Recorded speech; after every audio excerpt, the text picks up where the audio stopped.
Hello, everyone, and welcome to another episode of the Wise Decision Maker Show, where we help you make the wisest and most profitable decisions. My name is Dr. Gleb Tsipursky.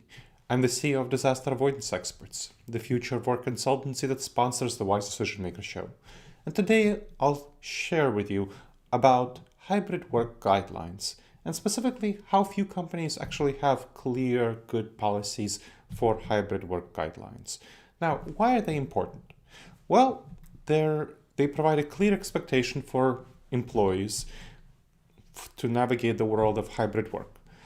And here, companies are establishing stable policies that don't change with leadership. Now, if you don't have stable policies, that creates a lot of problems. That creates problems of employees not sharing expectations of leadership, that they don't know what they plan for, and when new leaders come in and they say, hey, change things around, go back to the office or go back home or whatever it is, that creates a lot of problems. And that's what we saw with Disney when Bob Iger came in after replacing the previous CEO. He came back in and he said, hey, everyone needs to go to the office 4 days a week from its previously flexible schedule. And what happened with Twitter, which was still named Twitter, then was renamed into X, when Elon Musk took over and he changed its previously flexible work policies into coming into the office full-time or with those sort of demands. And we've seen that time and time again when new leaders come in and they change office policies, return to office policies, hybrid policies, and that creates a lot of disillusionment, disenchantment, poor morale, serious issues for retention, recruitment, productivity.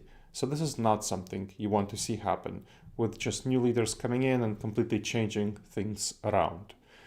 That's why you want to have stable policies, predictable, clear policies of what's going forward. Now, how do actually organizations approach policies around hybrid work?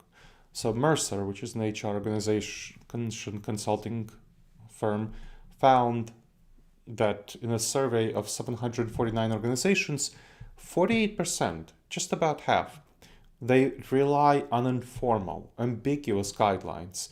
That, of course, creates a lot of problems, does not create good, clear, shared expectations. 17% take a completely hands-off approach, which is basically telling their employees to do whatever they want. At least employees know that, and that's better than informal and ambiguous guidelines. If employees know that, hey, you do whatever you want, or team managers are told that you do whatever you want with your team, that's at least providing some clarity. Only 34% rely on best practices, clear and transparent formal rules for remote work. So that is the best approach, having clear and transparent formal rules on remote work. This lack of communication is something that really harms recruitment, retention, as well as morale and engagement. So why do companies struggle to convey hybrid policies well? You might be surprised to know that companies do struggle. A fishbowl survey of 7,300 professionals that asked about whether they understand their company's hybrid work plan found that just about half understood their company's guidelines, but just about another half really did not. That's not a good outcome. A lack of understanding, that ambiguity, that informality, that is not a good approach. Now, we know that HR leaders see hybrid work as a huge recruiting advantage. According to a report by IWG of HR leaders, it found that 95% see hybrid work as an effective recruiting tool, 60% believe hybrid work boosts retention, and 80% agree it helps increase employee satisfaction. And we know that that is very beneficial from the perspective of HR leaders, but if you don't have clear guidelines, this, of course, harms worker engagement. I'll give an example. So a mid-sized IT services company which allowed hybrid and remote work, but lacked clear guidelines and expectations, had a number of bad consequences. And this was before I started working with them as a consultant, and this is what I found when I started working with them. There was confusion and resentment among team members. Some felt overworked, others weren't very well utilized. So that contributed to high turnover rates and difficulties in attracting top talent. And that's something we had to work on in addressing the situation, this kind of baseline. About some other impacts, let me share with you about a large financial services company that didn't have clear guidelines for remote work. Again, another example where I came in as a consultant, they asked me to help them out. It's lack of expectations and communication. So what I saw as a result of doing surveys and focus group, there was a lack of clear expectations for communication, collaboration that undermined people's ability to stay on the same page and meet guidelines. So there was poor coordination as a result. That caused a decline in productivity and morale, and top performers were not so eager to work at the company. Let's talk about the importance of guidelines for retention and recruitment. One of my clients, those two clients did not allow me to share about who they were. I can share with you about another client that did, the University of Southern California's Information Sciences Institute. And I consulted with them to help develop their hybrid work guidelines, which were placed on the website's Join Us section. So the Join Us section, of course, the recruitment section, their HR director said that he found the guidelines quite helpful for talent recruitment. And of course, they helped for retention as well. And that is an example where they helped in recruiting data scientists and retaining the current ones they had, because if the organization made their guidelines public, well, that's a good sign that they'll stick to them. Now, let's talk about the importance of formal hybrid work guidelines. These guidelines outline expectations for office presence, communication, collaboration, work hours, as well as other dynamics.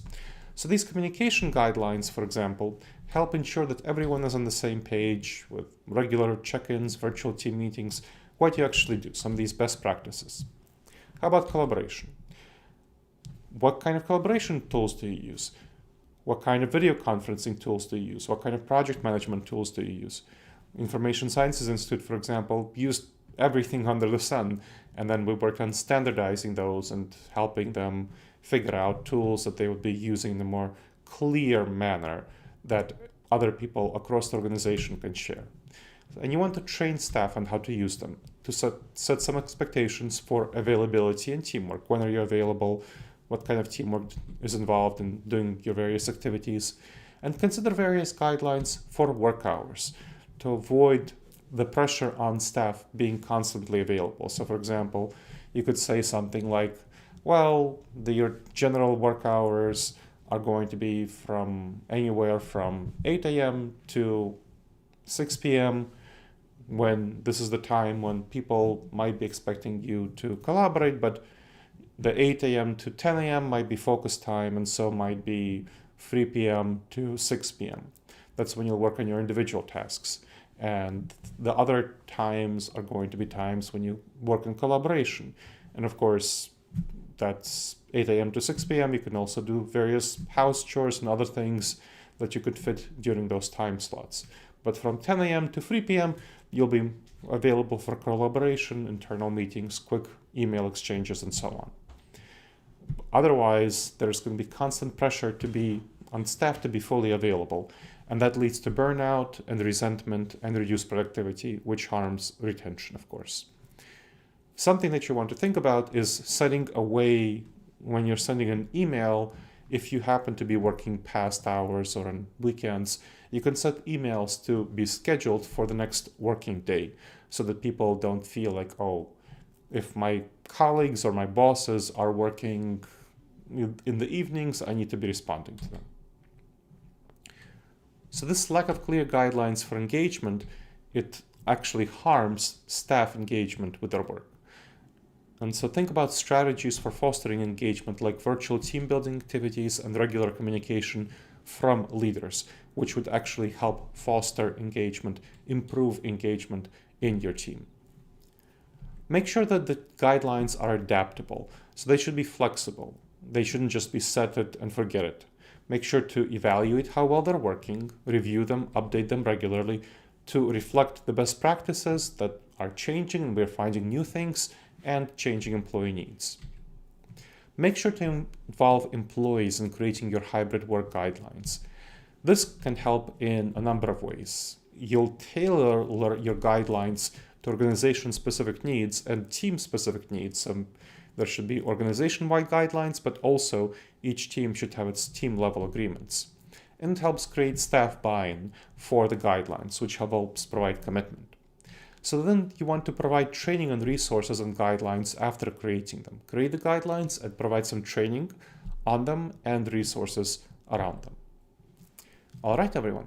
So I hope you now see the importance of clear, transparent hybrid work guidelines for communication, collaboration, time management. This lack of guidelines is going to just lead to confusion, resentment, high turnover, and undermine recruitment efforts. So as a leader, you want to recognize the benefits of hybrid work guidelines and establish them to have good support for success of hybrid work at your organization. All right. I hope you've enjoyed this episode of the Wise Decision Maker Show. Please make sure to subscribe wherever you checked out the show and leave a review. It helps other people discover the show, and it helps us improve the show.